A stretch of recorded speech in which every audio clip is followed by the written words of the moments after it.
Good afternoon student. आज मैं class 9th के लिए कॉन्ग्रुएंसी ऑफ ट्रायंगल्स करवा रही हूँ। अभी बच्चों के टेस्ट शुरू होने वाले हैं। जो गवर्नमेंट स्कूल के बच्चे हैं उनका टेस्ट शुरू होने वाला है, मिड टर्म।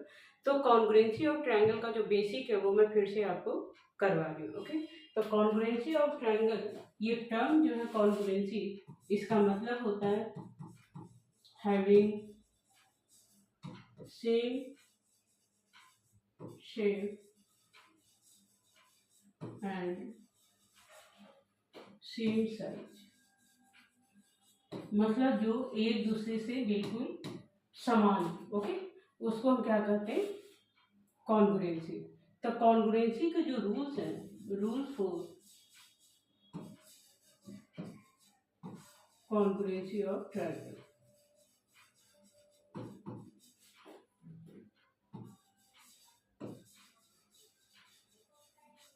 देखो, जब भी हम ट्रायंगल के बारे में बात करते हैं तो हमें पता है कि ट्रायंगल में 3 साइड्स होते हैं और 3 एंगल्स होते हैं। हमें उन्हीं के बेस पे हमें बताना है कि कोई भी ट्रायंगल कॉन्ग्रुएंट कैसे हो सकता है। ओके, तो ये मैंने 2 ट्रायंगल लिया है, ABC और PQR।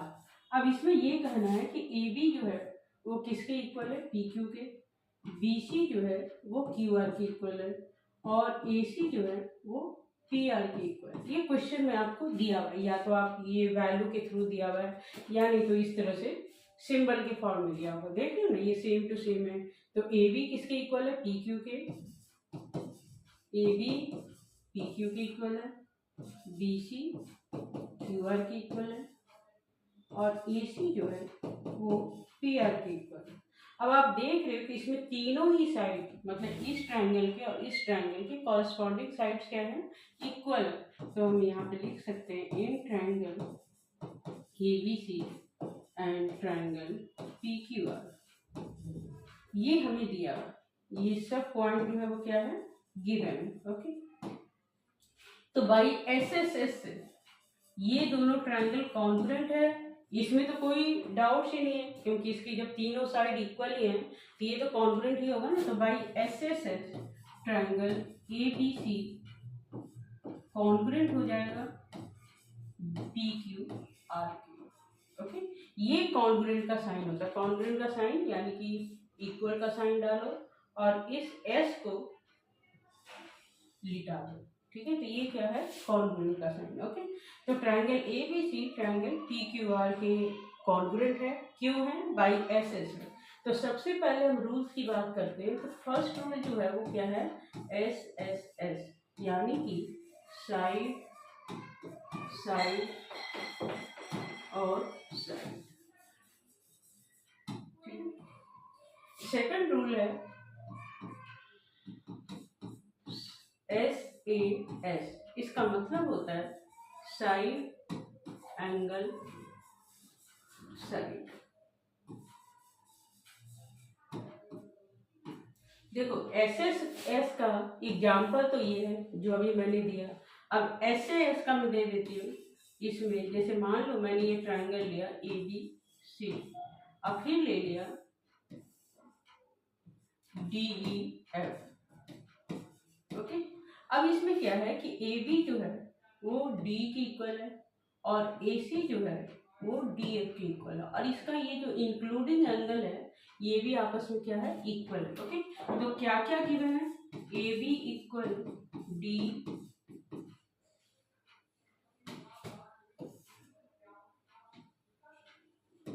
D और AC इक्वल DF। अब प्लस एंगल A जो है वो इक्वल है एंगल B के। तो हम देख रहे हैं कि ये साइड इस साइड की इक्वल है, ये साइड इस साइड की इक्वल है। इन दोनों साइड के बीच का जो कॉरस्पॉन्डिंग एंगल है वो आपस में इक्वल है। तो ये जो रूल है वो क्या हो गया, बाई SAS। ये दोनों ट्रायंगल भी कॉन्ग्रुएंट होंगे, लेकिन किस रूल से, by SAS। Triangle ABC congruent to triangle D। ठीक है, तो ये SAS में ध्यान रखना है कि जो दो साइड इक्वल है उनका इंक्लूडिंग एंगल होना चाहिए। ओके, ये हमेशा याद रखिए कि SAS तो चलेगा, लेकिन एस एस ए ये नहीं चलता, ये कॉन्ग्रुएंसी का रूल नहीं है। ओके, इसी तरह से आप देखोगे कि ए ये भी कॉन्ग्रुएंसी का रूल नहीं होता है। तो ये हमारे लिए जानना जरूरी होता कि कौन सा रूल नहीं होता। ओके, ए एस एस ये भी नहीं होता है, समझ गए। तो ये रूल जो है ये कॉन्ग्रुएंसी के लिए नहीं होते। ओके, अब हम तीसरे पॉइंट पे आते हैं कि तीसरा पॉइंट हमारा क्या है कॉन्ग्रुएंसी के लिए। तीसरा पॉइंट है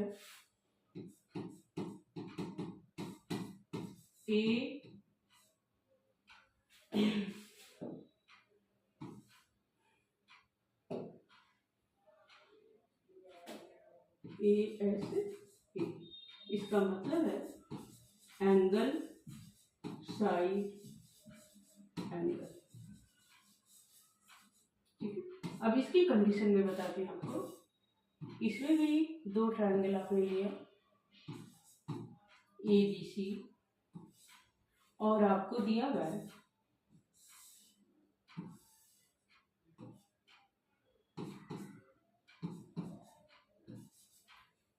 अब इसमें कह रहा है कि एंगल बी जो है वो एंगल वाई के इक्वल है, एंगल सी जो है वो एंगल जेड के इक्वल है। ठीक है, और इन दोनों का इंक्लूडिंग साइड यानी कि ये आपस में क्या है इक्वल है। तो ये ए से कॉन्ग्रुएंसी से ये दोनों ट्रायंगल कॉन्ग्रुएंट हो जाएंगे। ओके, लेकिन एक चीज और भी याद रखना, वो ये है कि ए एस ये वैलिड है। ओके, यानी कि अगर ये दोनों साइड इक्वल है और ये सॉरी ये दोनों एंगल्स इक्वल है और ये साइड अगर इक्वल है, इंक्लूडिंग साइड ना होके कोई दूसरा साइड इक्वल है, तो भी ये कॉन्ग्रुएंट होगा। ओके, तो ये स्पेशली मैंने बता दिया।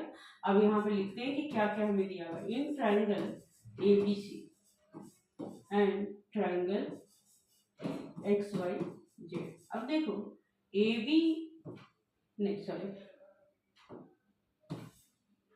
हाँ, एंगल बी जो है वो इक्वल है एंगल वाई के, एंगल सी जो है वो इक्वल है एंगल जेड के, और बी सी जो है वो इक्वल है वाई जेड के। तो ये किससे हो जाएगा congruent, by A S A triangle A B C congruent to triangle X Y Z. अब ये लास्ट हमारे पास पॉइंट है और वो है are H S. Are H S का मतलब होता है आर फॉर राइट एंगल। ठीक है, मीन्स ये जो कॉन्ग्रुएंसी रूल है वो सिर्फ राइट एंगल ट्रायंगल के लिए होता है। तो राइट एंगल हाइपोटेन्यूज और इसके अलावा कोई भी एक साइड। तो देखो दो ट्रायंगल है आपके पास, मतलब दो राइट एंगल ट्रायंगल है ए बी सी और दूसरा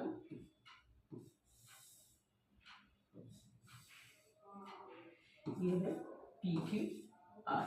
ओके, ये भी एक क्या है राइट एंगल ट्रायंगल है। ओके, और राइट एंगल के अपोजिट वाली जो साइड होती है उसको हाइपोटेन्यूज कहते हैं और ये दोनों हाइपोटेन्यूज क्या है सेम है।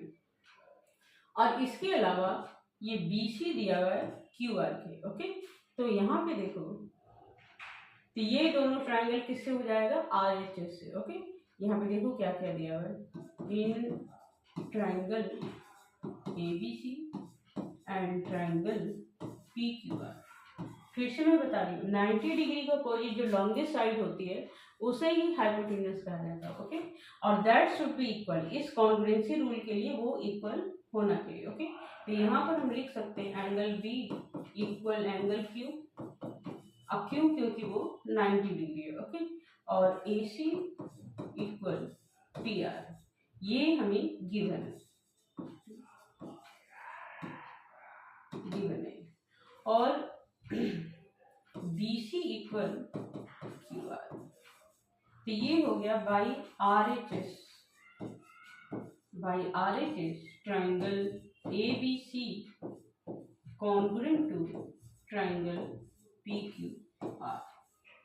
ओके, तो ये फोर्थ लॉ है जिसके हिसाब से हमें कॉन्ग्रुएंसी प्रूव करना है। अब देखो इसमें होता क्या है कि जब हमने कॉन्ग्रुएंट प्रूव कर दिया तो हमारे पास कुछ इंपॉर्टेंट फैक्ट्स आ जाते हैं। वो फैक्ट्स क्या हैं, उसको कहते हैं शॉर्ट फॉर्म में सीपीसीटी। क्या बोलेंगे उसको? सीपीसीटी बोलेंगे। सीपीसीटी इसका मतलब है कॉरस्पॉन्डिंग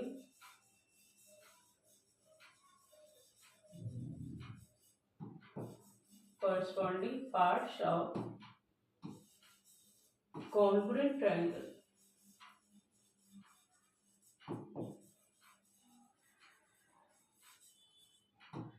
are equal।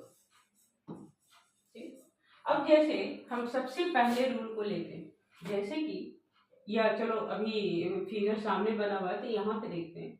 यहाँ पर ट्रायंगल ABC और ट्रायंगल PQR क्या हो गए? कॉन्ग्रुएंट हो गए। ओके, और इसमें हमने जो गिवन में था वो क्या था? एंगल B इक्वल Q था, AC इक्वल PR था, BC इक्वल QR। ओके, अब हमारे पास जो बाकी के बचे हैं, देखो यहाँ पर AB इक्वल PQ हो जाएगा। ओके, और इसके पीछे रीजन आप क्या दोगे? By CPCT. क्यों? क्योंकि ये दोनों ट्रायंगल को हमने कॉन्ग्रुएंट प्रूव कर दिया ना, तो बाकी के इसके जितने भी कॉरस्पॉन्डिंग पार्ट्स है वो आपस में क्या होते हैं? इक्वल होते हैं। इसी तरह से एंगल A जो है वो इक्वल हो जाएगा एंगल P के, और एंगल C जो है वो इक्वल हो जाएगा एंगल R के। ये भी इसके पीछे भी हम रीजन क्या लिखेंगे? By CPCT. तो ये हमारा मेन पर्पस होता है। किसी भी दो ट्रायंगल को जब हम कॉन्ग्रुएंट प्रूव करते हैं तो हमारा पर्पस क्या होता है कि हम उसके बाकी के पार्ट्स को भी हम इक्वल प्रूव कर सकते हैं, और जिस हिसाब से हमारे पास क्वेश्चंस होते हैं उसमें हम उसे यूज करते हैं। ओके, तो ये हमारे क्या है? रूल्स हैं। अब हम आगे क्वेश्चंस पे आते हैं कि क्वेश्चन हमें कैसे करना है। ये सीपीसीटी जो है ये बहुत इंपॉर्टेंट है, इसे आप याद रखिएगा। ओके, तो क्वेश्चन पे आते हैं। एक्सरसाइज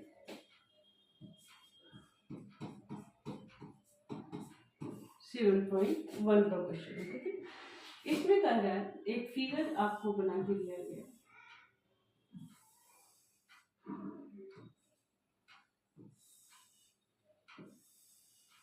ये फिगर बना हुआ। ठीक है,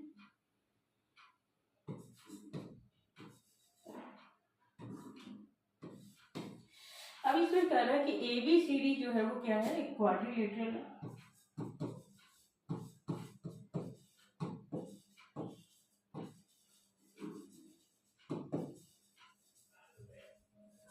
जिसमें कि AB इक्वल क्या दिया हुआ है?